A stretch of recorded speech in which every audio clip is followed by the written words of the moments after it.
Ito na po ang pinakabagong Honda Click 125 2024 version. At ito po yung kanilang glossy black color. Gaano nga ba kaganda ang pinakabagong scooter na ito? Yan ang ating aalamin ngayon. Tara!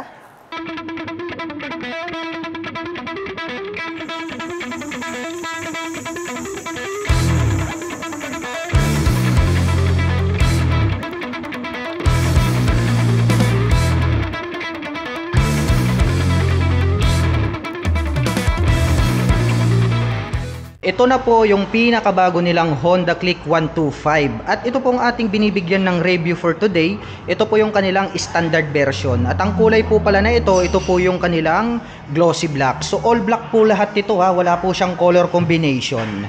Dito po sa bandang gitna, naka-aim shift design to, halos di lang natin pansin dahil nga all black yung kanyang color. Nakaterno po yan dito sa kanyang bandang itaas, dito po sa kanyang handlebar cover. Naka-aim shift din po yan.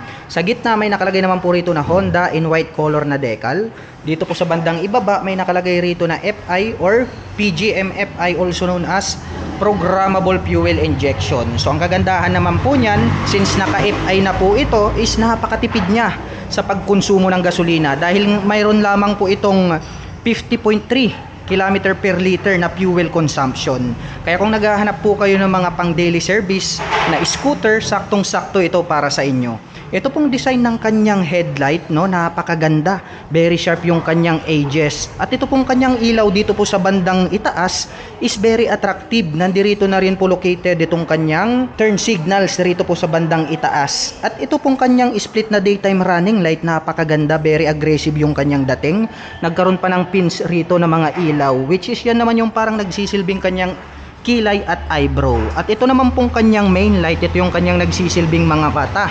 Mayroon naman po itong partition sa gitna, mayroon po siyang high beam and low beam. Napaka-sharp ng edges nito pong kanyang front face cover.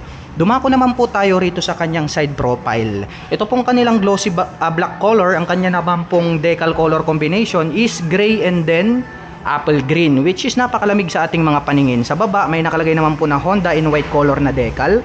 Nagkaroon ulit tayo rito ng apple green, gray and then black. Nagkaroon ng mga stripe dyan. At mayroon po itong windlet na kung saan ay pwedeng pumasok at maglaro yung hangin. Hanggang rito po sa bandang likuran nagkaroon ng windlet dito. Sharp yung mga edges, muscular din po yung kanyang design.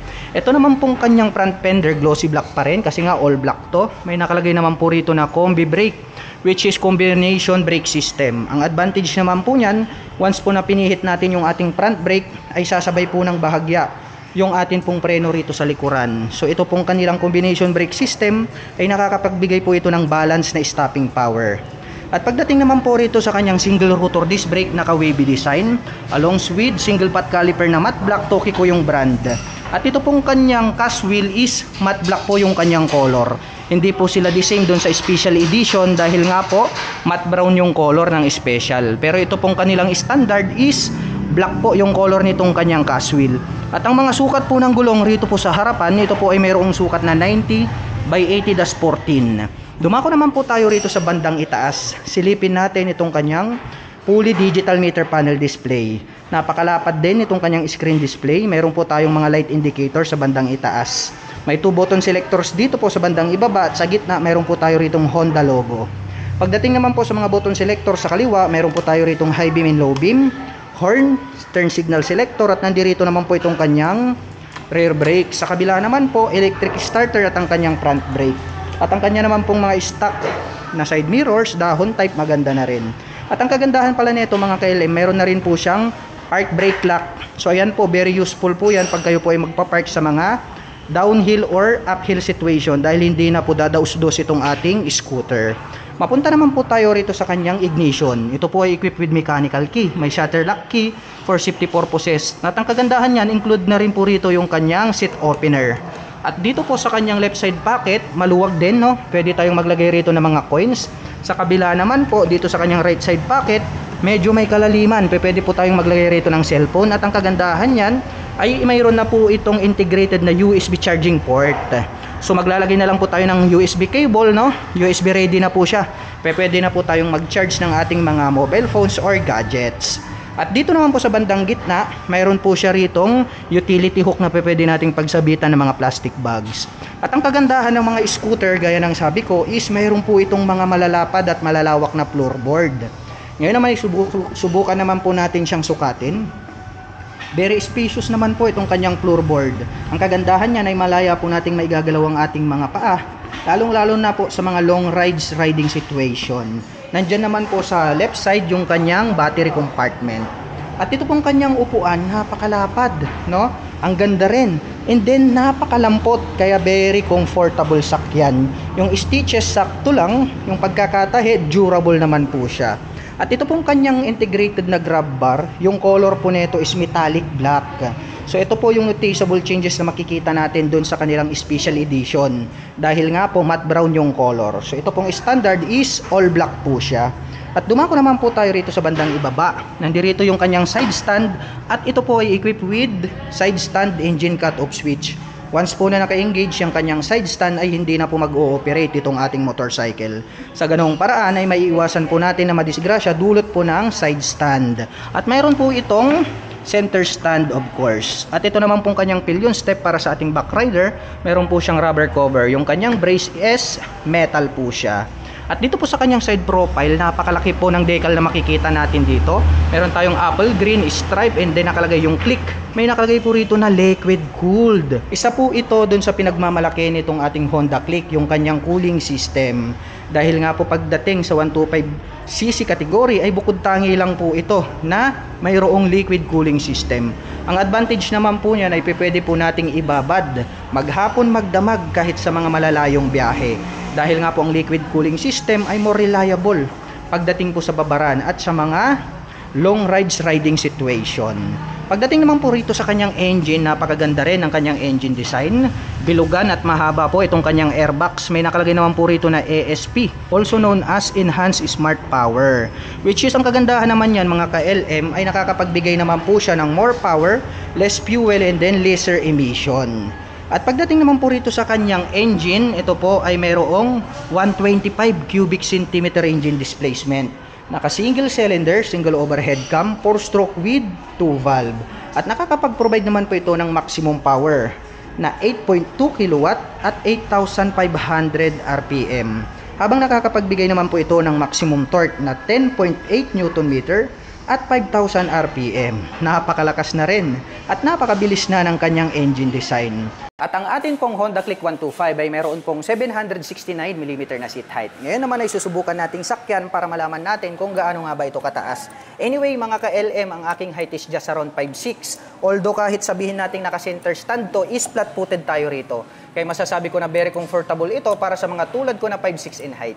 At pagdating naman po rito sa kanyang rear suspension, ito po ay equipped with single shock absorber. Glossy black naman po yung kanyang ginagamit sa kanyang coil spring. At ang kanya naman pong rear braking system ay equipped po ito ng drum brake o yung tinatawag po nila na mechanical trailing.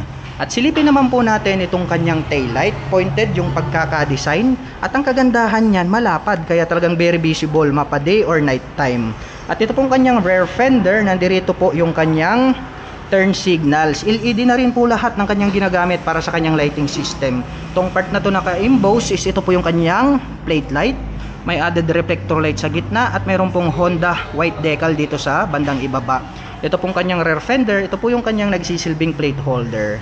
Mapunta naman po tayo rito sa kabila. Silipin naman po natin itong kanyang cast wheel. Matte black po yung kanyang color.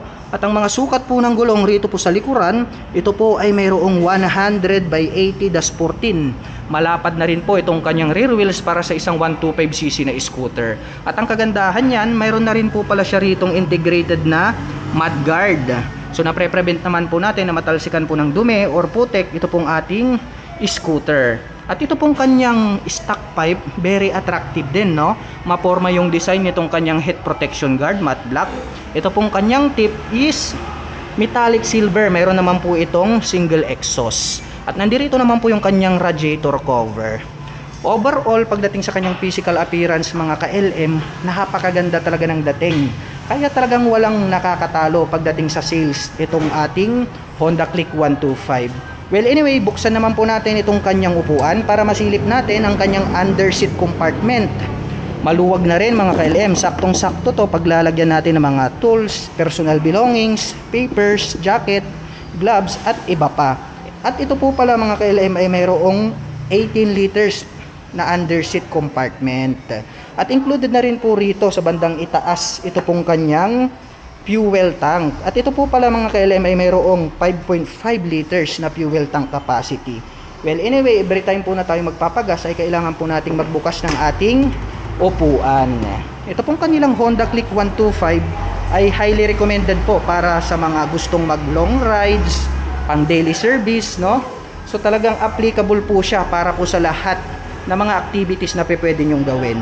At ang presyo po pala nitong kanilang Honda Click 125 2024 version, standard po ito, ay nagkakahalaga po ito ng 81,400 pesos. At para naman po sa mga kababayan natin na nakapanood ng video na ito at interesado pong maglabas ng pinakabagong Honda Click 125 standard version, ay maaari nyo po silang puntahan at bisitahin. Dito po yan sa Honda Wing, San Fabian, Pangasinan branch. At para naman po sa mga gustong magpunta rito, ang kanila pong operation time starting 8:30 AM until 5:30 PM from Monday to Saturday.